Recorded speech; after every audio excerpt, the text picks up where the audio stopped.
হর হর মহাদেব, ওম নমঃ শিবায়। আমার সাথে পেয়ে গেলাম ভাইরাল সঞ্জয় দাদাকে, যে বর্তমানে ইউটিউব কাঁপাচ্ছে।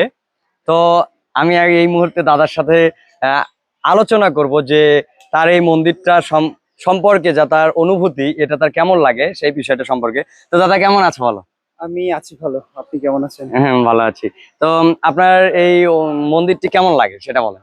আসলে সত্য কথা বলতে এই মন্দিরটা আমার খুবই ভালো লাগে। আমি তাই বারবার ছুটে আসি এই মন্দির দর্শনে। আচ্ছা। এবং এখানে এসে আমি যদি সকাল 9টায় আসি, কখন যে 5টা বা 7টা বেজে যায় আমি আসলে বুঝতেই পারি না। এতটা ভালো লাগে, মানে আমি বসে থাকলেও এখানে খুব ভালো লাগে। সময় কিভাবে কেটে যায় বোঝা যায় না আসলে। আচ্ছা, তো সঞ্জয় দাদার ইউটিউব যে পেজটি আছে সেটি কিন্তু ভবঘুরে সঞ্জয় নাম দিয়ে আছে। তো আপনারা চাইলে দাদার সাথে যুক্ত হয়ে যেতে পারবেন।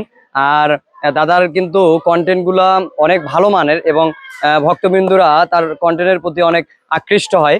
এই জন্য আবারও বলছি যে শ্রী শ্রী রাধা গোবিন্দ কালী মন্দিরে আপনাদের সবাইকে নেমন্তন্ন এবং স্বাগতম। সবাই আসবেন এবং জায়গাটি উপভোগ করবেন। হর হর মহাদেব।